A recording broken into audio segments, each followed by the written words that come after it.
Рӯзбахайр, ту бояд худи ҳозир Windows 11 установка кунӣ. Чаро туда лозим аст ки худи ҳозир бояд Windows 11-ро ба қайд гирӣ?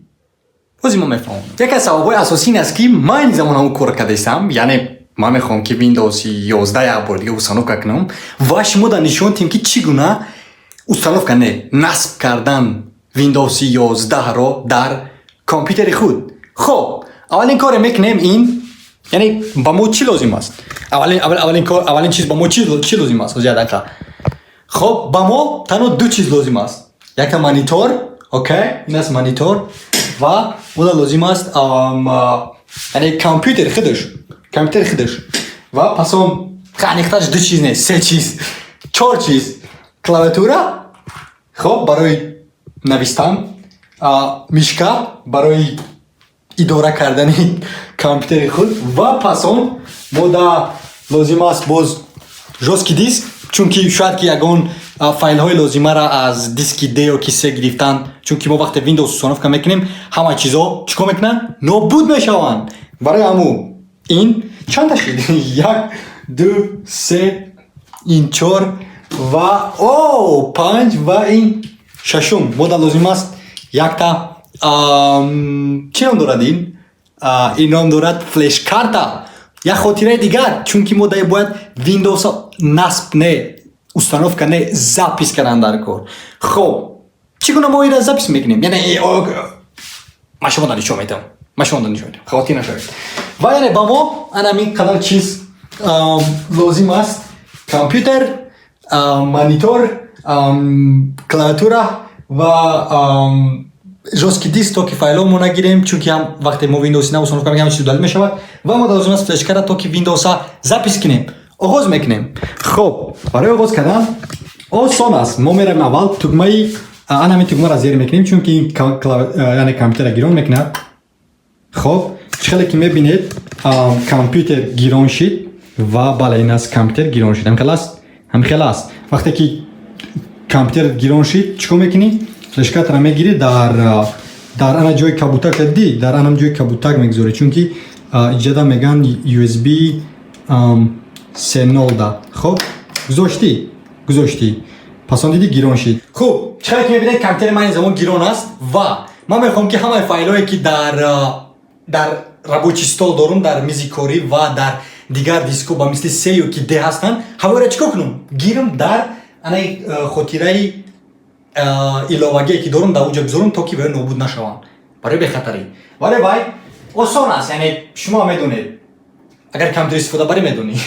Барои мисол ҳамаи файлҳоам мегирам, озир якта папка ина мекушам. Хоб, аз ҳама осон ира зер мекунӣ Shift Ctrl N ва як бора яъне папкаи нав сохта мешавад ва менависем яъне мизи коримон. Халас.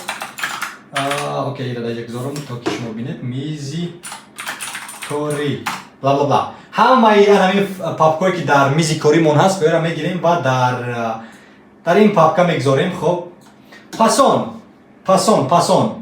компютера мекушоем ва дигар файлҳое ки мисол мо дорем дар дигар ҷо ваёро мегирем ҳамаша дар ин папка яъне мекучонем. Pictures, screenshots, camera, ин ҳам дар метро агар кам бошад, documents, zoom, ба zoom дошум. Хоб, ҳамаи гирифтем ва ба филм ки тамом дар ҷози мегзаранд. Ва то вақте ки мегзарад, чӣ кор мекунем? Интизор мешавем. ва ё ки интизор намешавем, меравем дар браузер. Хоб, дар браузери писандидаатон ва бале менависем барои мисол сайти расмии Microsoft. Ҳамин хелас менависем Microsoft.com. Хоб, вақте ки мо дар сайти расмии Microsoft ҳастем, мо да якчандта интихобҳо метиҳад барои скачат кардани Windows 11. Хоб, Windows 11 Installation Assist мода лозим нест. Мода лозим аст Creating Installation Media for Windows 11. Манеро ки мо бояд созем Installation Media мо озир флеш-картамон астай ва менавис дар тугмаи Download Now зер мекунем, яъне скачат кардан худи ҳозир сейв мекунӣ ва лакай чӣ хеле ки мебинед дар ин тараф бироварда шид, даблош зер мекунем як бори дигар, тугмаи Yes зер мекунем. Хоб, пасон кам дарак интизор мешавӣ, ҷавоб мега ки getting a few things ready, یعنی یک چند چیزها را آماده کرده ایستاده‌ایم. پس اون دیگه تکمه accept را زیر میکنی، یعنی معنی را داره که تو با همه قانون‌های و یا راضی هستی. پس اون مدل لازم است که یعنی ما سبب که یک از سبب‌های اساسی که ما Windows 9 установка کردم این است که من میخوام انگلیسی اینترنشنال داشته باشم، برای مثال English United States و Windows 11 و Next. خب مدل لازم است که فلش کارت را علاقه گذاشته باشیم و فلش کارت ما باید که 8 گیگا داشته باشد، یعنی پامیت. و مدل لازم است که بله USB کارت زیر کنیم و پس اون Next زیر کنیم. پس اون علاقه ما فلش کارت گذاشتگیم در کامپیوترم علاقه براورد و با تکمه Next زیر میکنیم و کم ترک انتظار میشویم چون که یک چند چیزها را آماده کرده استای و بله انتظار میشویم. وقت بیا به فایده نمیگذارم چون که کم ترک وقت میگیرد установка کرد، یعنی اسکچت کردن فایل های ویندوز و ما کم ترک گرسنم و میخوام که روم یک چند چی خریداری کنم. در این حالت وقت زمان تو باشد ترم بایدم خیلی کنی، یعنی به فایده وقت نگذارم استاد را اون کار دیگه تکن او قهوه تیار کنی و که اون کار دیگه کنی.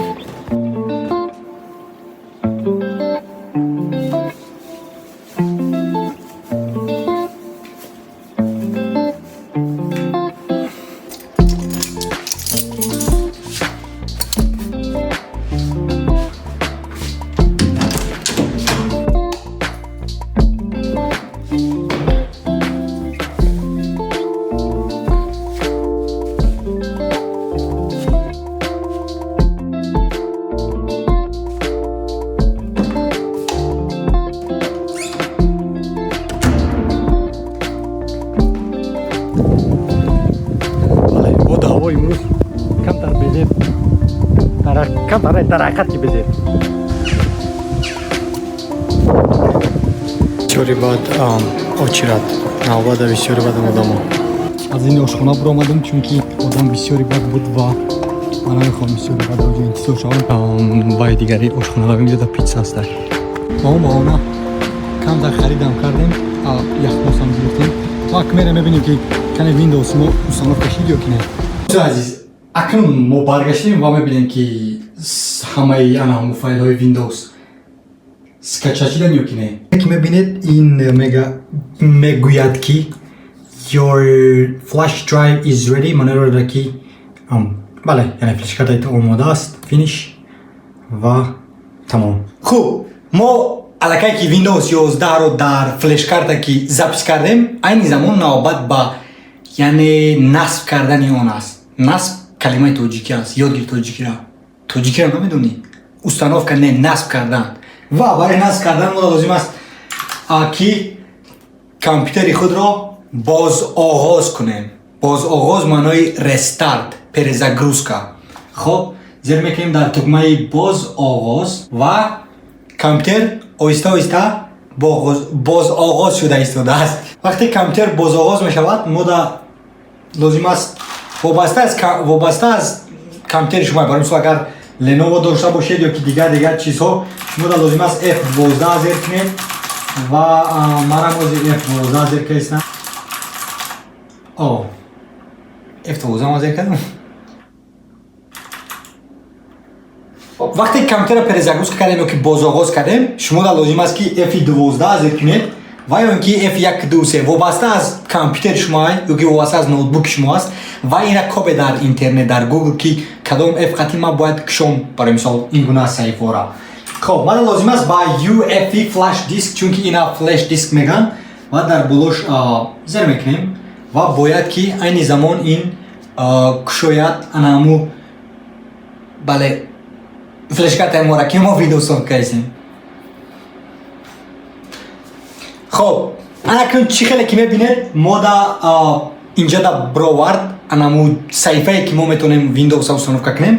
پس اون انتخاب میکنید، برای مثال اگر خواهی زبانش عوض کنی عوض میکنی، اگر نخواهی برای مثال ما میخوام که English United States کنم بین المللیش انتخاب میکنم و تکمه Next زیر میکنم. خب پس اون تکمه اینستال زیر کردم و انتظار میشویم کمتر. خیلی که میبینید هر یک ویندوز یعنی ویندوز هایی که در حقیقت که رسما از سایت مایکروسافت خریداری میکنی و پروداکت کی دارن، یعنی کلید دارن که وای تنها با نام میتونه نوشته شده است و بله یعنی غارت نیست، کرک نیست، دزدی انمی ویندوز نیست و ما که خریدگیم این ویندوز از مایکروسافت وزی ما تو وای ما مینویسم یعنی همون کلید ما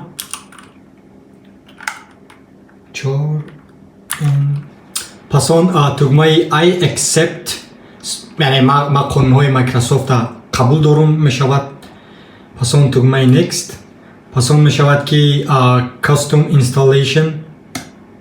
خب پس اون من میخوام که یعنی همه دیسکایی که دارم همشون یعنی نابود کنم چون که من لازم نیستن همه اینها.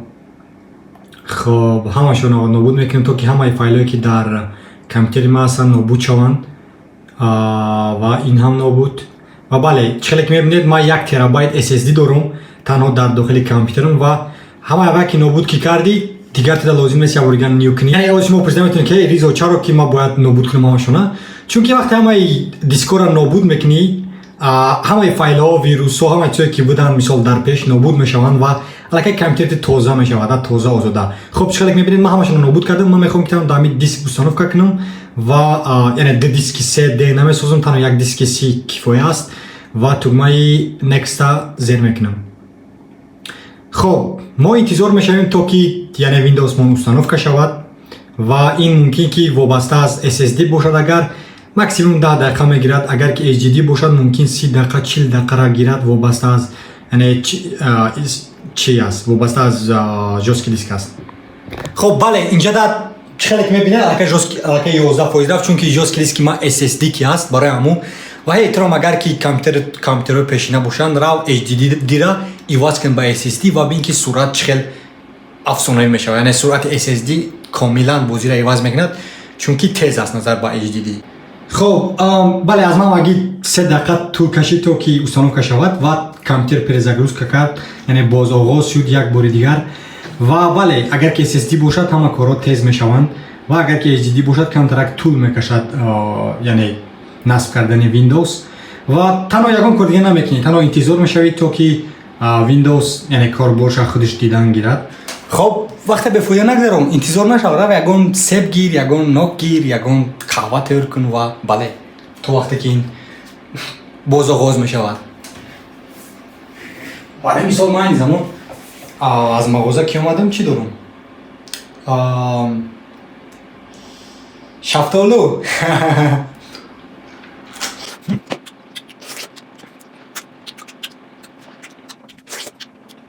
تا وقتی که ویندوز نصب نشود فلش کارت را از کامپیوتر نکن فهمیدی نرس و نکته شفتالو تا خوردن گیر. واو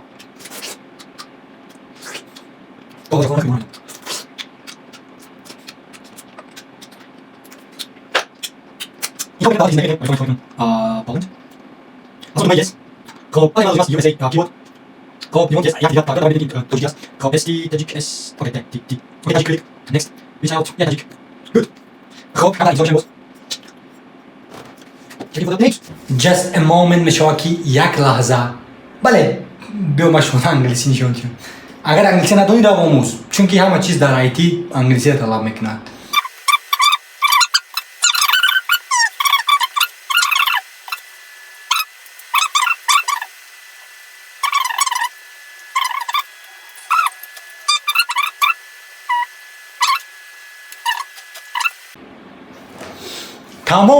تمام الکی ویندوز استانوف کشیده کامپیوتر تو ویندوز 11 الکی در کامپیوتر تو هست تو الکی خودی هازی ویندوز 11 رو نصب کردی در کامپیوتر خود. تشکر با ما با تو. هی اگر که ویدیو پسند باشد لایک بذار کامنت نویس زنگوله را زیر کن با دوستات روان کن بیا امروز یوتیوب هک میکنیم البته که با مقصد نیک. تمام تشکر زیاد که این ویدیو رو تماشا کرده. بله این من خیلی ویندوز استانوف میکنن یا که نصب میکنن و امیدوارم که شما تونستید نصب کردن ویندوز 9 رو ویندوز 11 رو. ما روزی خوب بای. هی آیتی آموز آیتی رو با زبان مادری رایگان آموز.